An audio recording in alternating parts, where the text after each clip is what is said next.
आपल्याला ज्यावेळी बातमी कळली काय पहिली प्रतिक्रिया आहे काय? खरं म्हणजे अतिशय मनाला वेदना देणारी आणि मनाला चटका लावून जाणारी ही अतिशय दुर्दैवी घटना आज महाराष्ट्रात घडली आहे. खरं म्हणजे असं कुणाच्या स्वप्नातही वाटलं नसेल की अजितदादा एवढ्या लवकर आपल्यातून जातील. ही महाराष्ट्रासाठी अतिशय दुःखद आणि दुर्दैवी घटना अजितदादांच्या जाण्याने झालेली आहे. खरं म्हणजे अजितदादा गेले अनेक वर्ष या महाराष्ट्राच्या राजकारणात नेतृत्व करत होते आणि अतिशय परखड स्पष्ट वक्तेपणा आणि प्रशासनावर असलेली त्यांची पकड आपण पाहिलेली आहे. प्रत्येक गोष्टीचा त्यांना बारीक अभ्यास करून बोलण्याची सवय होती आणि परखड स्पष्ट वक्तेपणा, निर्भीड, रोखठोक बोलणारे असले तरी सुद्धा त्याला चूक म्हणणारे असले तरी सुद्धा अतिशय मनाने ते निर्मळ होते. याचा अनुभव मी स्वतः घेतलेला आहे. त्यांच्यासोबत मी मंत्रिमंडळात देखील काम केलं. मी मुख्यमंत्री असताना त्यांनी उपमुख्यमंत्री म्हणून देखील काम केलं आणि जेव्हा मुख्यमंत्री मी असताना मुख्यमंत्री माझी लाडकी बहीण योजना किंबहुना इतरही योजना जेव्हा आम्ही सुरू केल्या तेव्हा आर्थिक जे काही घडी आहे किंवा आर्थिक तरतूद जी आहे ती अतिशय उत्तमपणे त्यांनी त्यावेळेस केली आणि याचा अनुभव मला आहे. आणि एकदा करायचं ठरवलं की ते अजितदादा करायचे. करतो, बघतो, पाहतो असे शब्द त्यांच्या डिक्शनरीत नव्हते.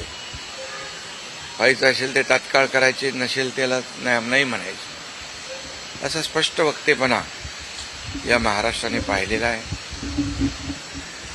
मी असेन, मुख्यमंत्री देवेंद्रजी असतील, अजितदादा असतील, आम्ही टीम म्हणून काम केलं, टीम म्हणून काम करतो.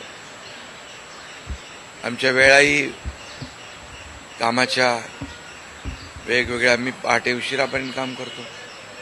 अजितदादा पहाटे लवकर काम सुरू करतात, देवेंद्रजी दिवसभर काम करतात. आणि अजितदादांनी 6-6 वाजता देखील अपॉइंटमेंट दिलेल्या अधिकाऱ्यांनी आणि लोकप्रतिनिधींनी पाहिलेल्या आहेत. अतिशय वेळेचं महत्त्व आणि वेळेचं भान ठेवणारा नेता हरपलेला आहे. खरं म्हणजे काल परवाच आमची एका कार्यक्रमामध्ये भेट झाली. सरन्यायाधीश आपले भारताचे मुंबईत आले होते आणि ते येण्यापूर्वी आम्ही तिथंच एका चेंबरमध्ये बसलो होतो आणि त्यावेळेस झालेल्या चर्चा, गप्पा गोष्टी, आजही सकाळी जेव्हा मला त्यांची ही घटना कळली तेव्हा तेच समोर त्याच आठवणी काल परवाच्या येऊ लागल्या. खरं म्हणजे माझ्यापेक्षा ते राजकारणात देखील अनुभवी नेते, गेल्या अनेक वर्षापासूनचा त्यांचा अनुभव, वयाने देखील माझ्यापेक्षा ते मोठे होते माझ्या आणि अनुभवाने देखील. आणि म्हणून त्यांना राज्यातल्या अनेक विषयांचा गाढा अभ्यास होता. अनेक विभाग त्यांनी हाताळले होते. याचा राज्याला फायदा होत होता. मंत्रिमंडळात देखील ज्यावेळेस काही विषय यायचे त्यावेळेस आपल्या राज्याची आर्थिक परिस्थिती अशी आहे, आपल्याला सर्वांना काटकसर करावी लागेल, अशी अगदी निर्भीडपणे सांगणारे अजितदादा देखील आम्ही अनुभवलेत. शिस्तीचा नेता म्हणूनही आम्ही अनुभवलेला आहे. आणि त्यामुळे त्यांच्या जाण्याने फक्त पवार कुटुंबियांचंच नाही तर संपूर्ण महाराष्ट्राचं न भरून येणारं नुकसान झालेलं आहे. आणि माझ्यापेक्षा वयाने मोठे असल्यामुळे एक जी काय आमची गेल्या अनेक वर्षापासूनची जवळीक निर्माण झाली होती, त्यामुळे राजकारणातले आम्ही तिघजण एक टीम म्हणून काम करत असलो तरीसुद्धा एक मोठा भाऊ हरपल्याची गेल्याची भावना देखील दुःख देखील माझ्या मनामध्ये आहे. आणि मी त्यांना भावपूर्ण आदरांजली अर्पित करीत असतानाच मनामध्ये फार दुःखाच्या भावना आहेत. त्यांचं कुटुंब हे दुःख पचवण्याची क्षमता डोंगरा एवढं दुःख आहे, ही क्षमता ईश्वराने त्यांना प्रदान करावी. कुटुंबाचंच नाही तर संपूर्ण महाराष्ट्राचं झालेलं आहे नुकसान.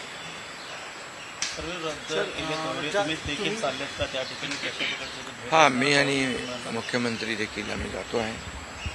आमचे सहकारी आमच्यातून गेलेत, त्याचं दुःख आहे. म्हणजे सभा होत्या त्याही आज आम्ही रद्द केलेल्या आहे. सर, एक विचार असं वाटतं की तुम्ही आता उल्लेख केला की 2 दिवसांपूर्वी त्यांच्या जवळपास 1-1.5 तास तुम्ही बसलेले होतात दोघंच, खूप गप्पा झाल्या त्या चेंबरमध्ये. असं काही एक त्यांच्या किंवा मंत्रिमंडळात देखील असताना अशी काही त्यांची इच्छा, एखादी योजना किंवा एखादं त्यांना करायचं होतं ते तुमच्याशी त्यांनी शेअर केली, आपण हे करूया मिळून महाराष्ट्रासाठी, असं काही? नाही, आम्ही आतापर्यंत एकत्र जेव्हा तेही उपमुख्यमंत्री होते तेव्हा मी मंत्रिमंडळात होतो. मी मुख्यमंत्री असतानाही उपमुख्यमंत्री होते. आता देवेंद्रजी मुख्यमंत्री होते. आम्ही जे काही निर्णय आम्ही घ्यायचो ते निर्णय मिळूनच घ्यायचो. आणि मग एकदा एखादी सूचना आली की मग त्याला तिघांनी बळ देऊन ते पूर्ण करायचं. अजितदादा देखील एकदा कधी असंही म्हणायचे की आपली आर्थिक आता आपली जी काही अर्थव्यवस्था महाराष्ट्राची आहे, काही नवीन योजना केल्यामुळे आपल्याला काटकसर करावी लागेल, पण जेव्हा काही निर्णय आपल्याला घ्यावेच लागतील त्यावेळेस मात्र ते मागे हटत नव्हते. आणि याचा अनुभव देखील आम्ही घेतलेला आहे. न भरून निघणारी पोकळी सातारा असेल, पश्चिम महाराष्ट्र या ठिकाणी देखील कशा प्रकारची तुम्ही पोकळी भरून काढणार आहे? नाही, यामध्ये साताराच नाही आहे तर त्यांचं जे असलेलं जे काही अनुभव आहे हा महाराष्ट्रासाठी होता. त्यांनी प्रतिनिधित्व केल्यामुळे मला वाटतं फार मोठं नुकसान झालेलं आहे, न भरून येणार. शेवटचा प्रश्न, जे काय जसा हा जो विमान अपघात झाला ज्या प्रकारे, काय वाटतं याची चौकशी व्हायला हवी आणि येणाऱ्या काळामध्ये असे अपघात होऊ नयेत, त्यामुळे बिलकुल याची शेवटी आमच्या सहकार्याचा जीव याच्यामध्ये गेला आहे. 6 लोक मृत्युमुखी पडलेले आहेत. त्यामुळे या विमान अपघाताची चौकशी नक्कीच व्हायला पाहिजे, नक्कीच होईल. कारण यापुढे देखील अशा प्रकारचे अपघात होता कामा नये, यासाठी हे गरजेचं आहे आणि त्यासाठी त्याची चौकशी देखील होईल. थोडक्यात हिंदीमध्ये सर, क्या कहोगे? अजित पवार जी का निधन हो गया. बहुत ही आज महाराष्ट्र के लिए एक काला दिन कहूँ, एक दुर्भाग्यपूर्ण घटना कहूँ, एक दुखद घटना कहूँ, ऐसी घटना जो हर एक के एक दिल को दुखाने वाली घटना आज महाराष्ट्र में घटी है.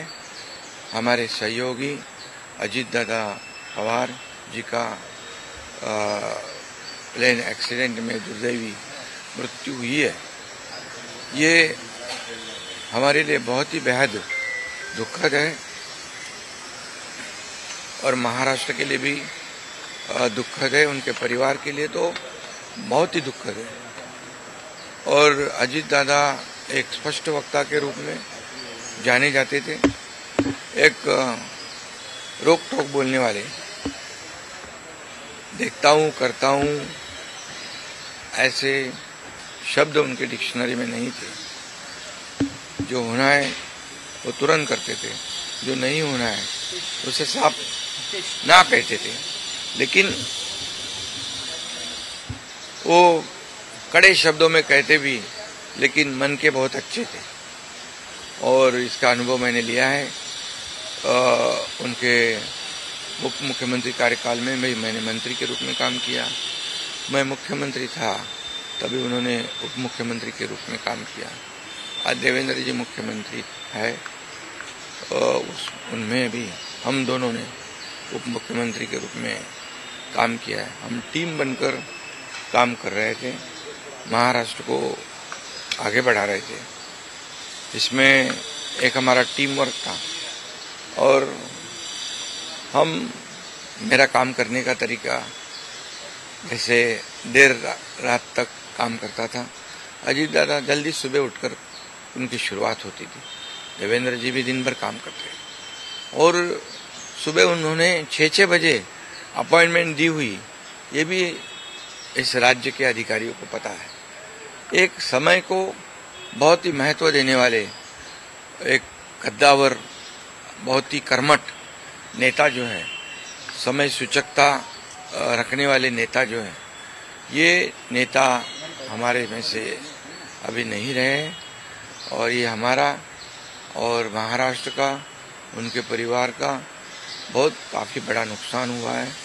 उनको कई अलग अलग विभाग जो है उन्होंने काम किया, उस पर उनको अनुभव था। हर एक विभाग की जानकारी लेके वो अपना स्टेटमेंट करते थे, अपना निर्णय लेते थे। मैं मुख्यमंत्री था तब लाडली बहन योजना या कई योजनाएं हमने तीनों ने मिलकर टीम बनकर शुरू कर दी। उसमें भी अजीत दादा ने बहुत ही योगदान दिया हुआ है।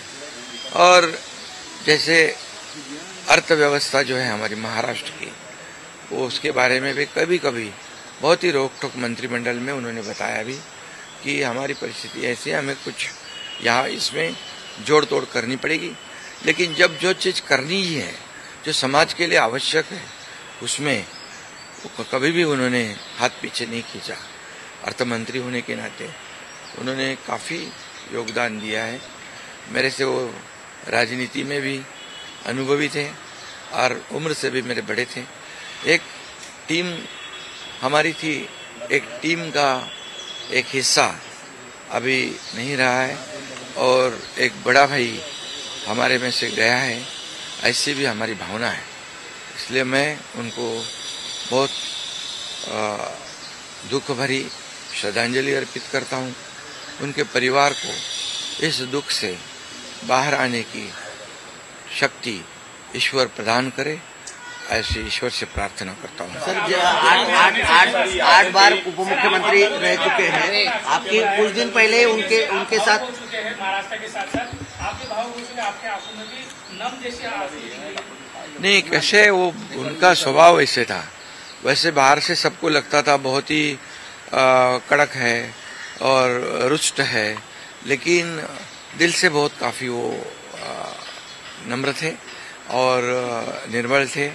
ये मैंने कई बार देखा है, अनुभव भी किया है।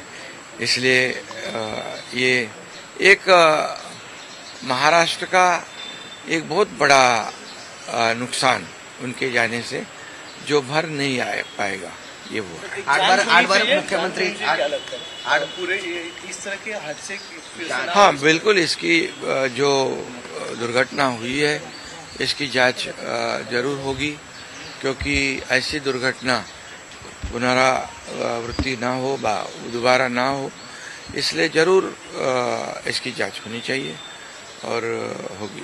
8 बार उप मुख्यमंत्री, बहुत सारी यादें थी आपके मंत्रिमंडल में भी, उप मुख्यमंत्री थे, आज भी जो है। मैंने कहा ना कि जब मैं मुख्यमंत्री था तब उन्होंने जो हमने फैसले लिए, निर्णय लिए समाज हित के लिए, तब अजीत दादा अर्थ मंत्री थे, तो उनका भी काफी योगदान उसमें रहा है, ये कोई नहीं भूल सकता है। 8 बार उप मुख्यमंत्री रह चुके हैं। कुछ दिन पहले आपकी उनसे मुलाकात हुई थी, क्या बातचीत हुई थी? 1.5 घंटा आपसे। अभी हमारे सुप्रीम कोर्ट के चीफ जस्टिस यहाँ आए थे मुंबई में, अभी हम बैठे थे उनके आने से पहले। अभी काफी हंसी मजाक हो रही थी, चर्चा हो रही थी, वही बातें आज सामने आ रही है। 2 दिन पहले हम साथ में बैठे थे और आज अजीत दादा नहीं रहे, ये दुख की बात है।